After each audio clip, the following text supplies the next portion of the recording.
Hello guys, good morning. तो हम लोग जो लास्ट लेक्चर था उसमें हम ग्राफिकल मेथड को डिस्कस कर रहे थे और ग्राफिकल मेथड में हमने वो पढ़ लिया था। अभी मैं कुछ इसके बारे में कुछ लिखवाऊंगा, लेकिन इससे पहले मैं एक बार थोड़ा सा ग्राफिकल मेथड को एक थोड़ा सा री एक्सप्लेन कर देता हूँ तो आपको किसी को थोड़ा सा अंडरस्टैंडिंग में प्रॉब्लम हुई है तो यहाँ पर अच्छे से क्लियर हो जाए। देखो, पहले तो हमने 10 वाला बनाया, ये वाइट वाले जो है 10 से, तो जीरो, तो ध्यान रखने का तरीका भी इसमें 0 से पाई से 2 पाई से 3 पाई से 5 पाई से, इनसे तो ऊपर की तरफ 10 वाला बन रहा है। फिर पाई बाई 2, 3 पाई बाई 2, 90 के मल्टीपल में चलता जाएगा। फिर तो ये pi by 2, 3 pi by 2, 5 pi by 2 और मल्टीपल है। तो इस तरीके से ये सारे जो पॉइंट्स हैं इन पे क्या बन रहा है, माइनस कोड का कर्व मिला। और ये जो है, ये जो क्या बोलते हैं, सर्कल का जो इक्वेशन बना था, सर्कल के इक्वेशन से ये ग्रीन वाले बना रहा हूं मैं, सर्कल के इक्वेशन से। तो अगर जैसे ये सर्कल का इक्वेशन, सर्कल जितना बड़ा होगा मतलब त्रिज्या उतनी बड़ी ज्यादा, यही तो है मीनिंग। तो अगर मान लो सर्कल इतना है आपका कि सर्कल की त्रिज्या है 0 से पाई बाई 2 के बीच में, तो ये सर्कल बनेगा। मतलब मैं पॉइंट्स बना रहा हूं, अब जो थ्योरी लिखनी थी ना मुझे, वो थ्योरी के बारे में बात कर रहा हूं मैं।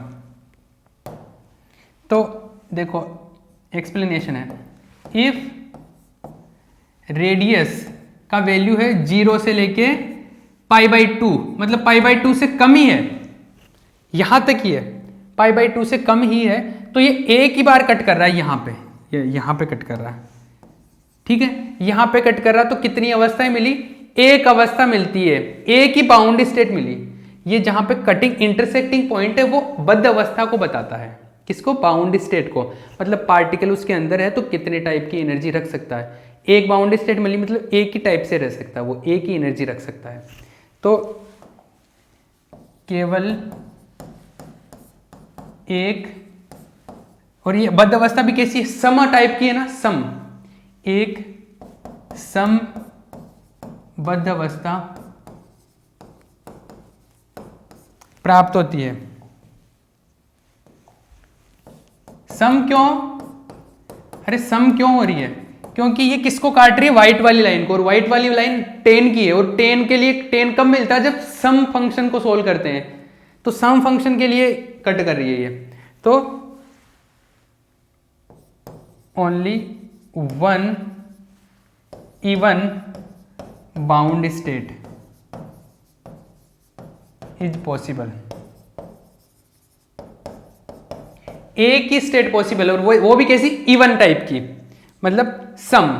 दूसरी बात करते हैं, अगर मान लो सेकंड पॉइंट बात करें, अगर रेडियस का जो वैल्यू है, रेडियस का वैल्यू, आपका रेडियस है मान लो 0 से पाई के बीच के, कुछ भी है लेकिन 0 से पाई, अगर रेडियस का वैल्यू है 0 से पाई के बीच में,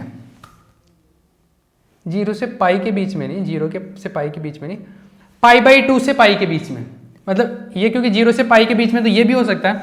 आपका रेडियस है मान लो पाई बाई 2 से पाई के बीच में, रेडियस की इतनी जो वैल्यू है पाई बाई 2 से पाई के बीच में, मतलब आपकी दूरी जो रेडियस है, त्रिज्या है, वो या तो इससे ज़्यादा, यहाँ से लेके यहाँ तक कितनी भी है, अगर इतनी है रेडियस, तो ये दो को कट करेगा, एक तो इसको एक इसको, एक तो 10 वाले को एक कोट वाले को। तो कोट वाले को करेगा तो एक ओड स्टेट मिलेगी, और 10 वाले को करता तो इवन स्टेट मिलेगी। तो इसमें मिलेगी, इसके लिए क्या होगा? दो ऊर्जा अवस्थाएं संभव है, टू एनर्जी स्टेट्स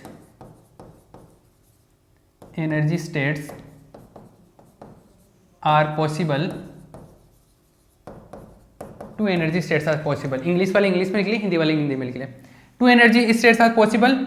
वन तो कैसी है? सम है, इवन है, और एक कैसी है? विषम है, विषम है, ओड है, ठीक है, ये सी। थर्ड की बात करते हैं, आगे चलते हैं। इसमें आप चाहे जितने पॉइंट लिख सकते हैं, लेकिन 4-5 पॉइंट तो लिख देते हैं हम लोग। आगे बात करो, अगर मान लो रेडियस इतनी ज्यादा है कि इससे भी ज्यादा है, मतलब पाई से लेके 3 पाई बाई 2 के बीच में, ग्राफ देख देख के बना रहा हूं, मुझे भी याद नहीं है, आपको भी याद नहीं रखना है, कर्व देख देख के बताना है। तो पाई से 3 पाई बाई 2 के बीच में ये 3 बार कट करता है, 3 बार कट करता है, 2 तो व्हाइट वाले को, व्हाइट वाले मतलब 10 को, मतलब सम, 2 तो इवन आएंगे, एक बार रेड वाले को एक बार ओड आएगा। तो इफ इसका वैल्यू अगर पाई से ज़्यादा और 3π/2 से कम है तो कितनी 3 ऊर्जा स्तर, 3 बाउंड स्टेट्स आर पॉसिबल। 3 ऊर्जा स्तर संभव है और 3 में 2 तो कैसे हैं, 2 तो है सम ऊर्जा स्तर इवन स्टेट्स और एक कैसा है विषम ऊर्जा स्तर है, ऑड स्टेट है। ठीक है, ये लास्ट पोटेंशियल वेल है, जिस तरीके पोटेंशियल वेल पढ़े हो ना उसमें, और उसका भी लास्ट पार्ट है। यह ग्रीन कलर दिख तो रहा ना आपको,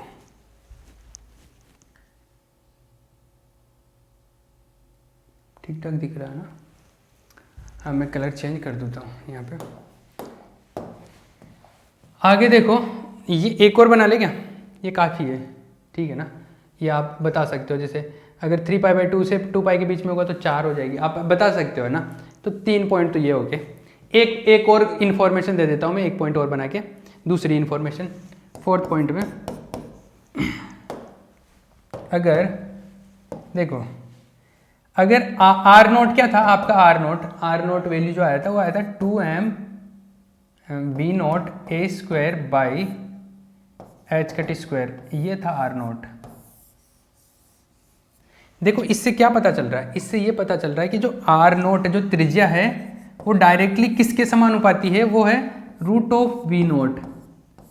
मतलब इट मीन्स अगर v0 का वैल्यू अगर बढ़ता है तो r0 का वैल्यू भी क्या होगा, बढ़ेगा।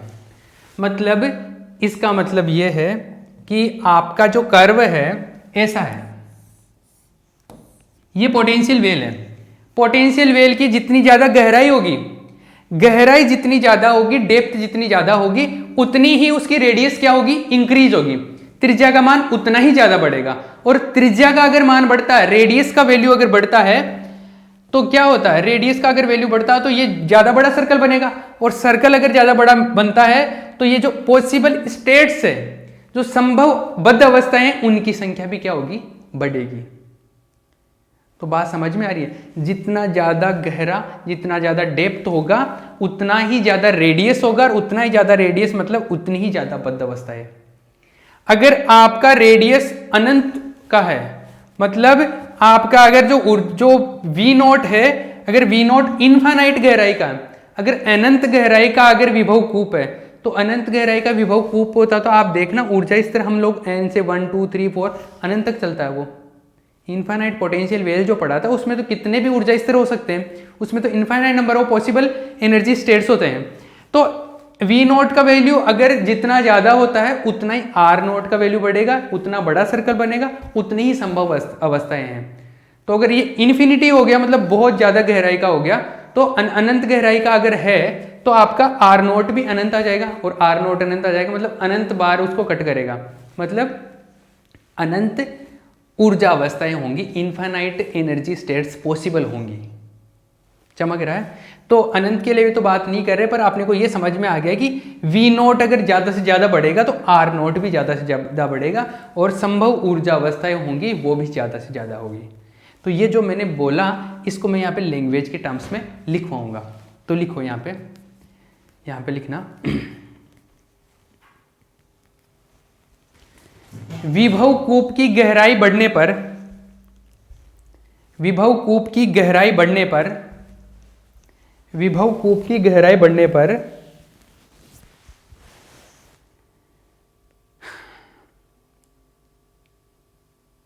त्रिज्या का मान बढ़ता है। त्रिज्या का ब्रैकेट में लिख लियो ना r0, त्रिज्या का मान बढ़ता है। विभव कूप की गहराई बढ़ने पर त्रिज्या का मान बढ़ता है, विभव कूप की गहराई बढ़ने पर त्रिज्या का मान बढ़ता है, विभव कूप की गहराई बढ़ने पर त्रिज्या का मान बढ़ता है, तथा परिणाम स्वरूप बद्ध अवस्थाओं की संख्या में भी वृद्धि होती है, तथा परिणाम स्वरूप बद्ध अवस्थाओं की संख्या में भी वृद्धि होती है। ठीक है, ये हो गया।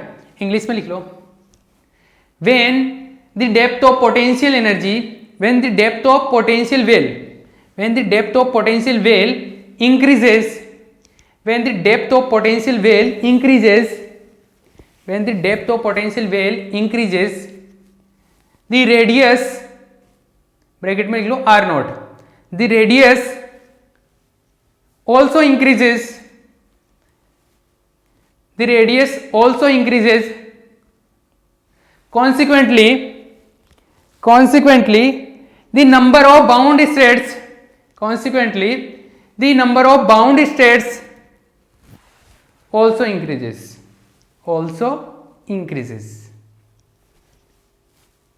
ठीक है, तो ये यहां पे जाके आपका ये टॉपिक खत्म हो जाता है। जो आपका परिमित विभव कूपता वो कंप्लीट हो गया। ये ग्राफिकल मेथड हो गया, और ग्राफिकल मेथड से पहले ये जो दोनों इक्वेशन थे, एक ये और ये दोनों इक्वेशन कैलकुलेट करना भी अपना टारगेट रहता है। और इस टारगेट को कंप्लीट करने के बाद में हमने ये एक इक्वेशन और बनाया था, वृत्ताकार समीकरण, मतलब सर्कल का इक्वेशन, वृत्त का इक्वेशन, और उससे हमने ग्राफ की विधि से ये पता लगाया कि कितनी कितनी अवस्थाएं पॉसिबल है, कितने कितने एनर्जी स्टेट्स पॉसिबल है। ये टॉपिक यहीं पे खत्म हो गया आपके सिलेबस वाइज, यहीं पे फिनिश होता है। ठीक है, ये हो गया। अब ये जो थर्ड यूनिट है आपका, थर्ड यूनिट में एक टॉपिक थोड़ा सा बड़ा टॉपिक और है, और फिर छोटी छोटी डेफिनेशन है, मतलब छोटे छोटे टॉपिक है जिनमें छोटे क्वेश्चंस बनते हैं, वो करवाऊंगा, और एक बड़ा क्वेश्चन है वो करवाऊंगा। ठीक है, तो नेक्स्ट 4-5 लेक्चर में, मतलब 2-3 घंटे के अंदर आपका ये यूनिट खत्म हो जाएगा, फिनिश हो जाएगा, और उसके बाद में यूनिट 4 करेंगे। तो नेक्स्ट 8-10 दिन के अंदर आपका क्वांटम मैकेनिक्स फिनिश हो जाएगा। ठीक है, ओके। और ठीक है, अभी इसको यहीं पे स्टॉप करता हूँ, और नेक्स्ट पार्ट में नेक्स्ट टॉपिक से बात करेंगे हम।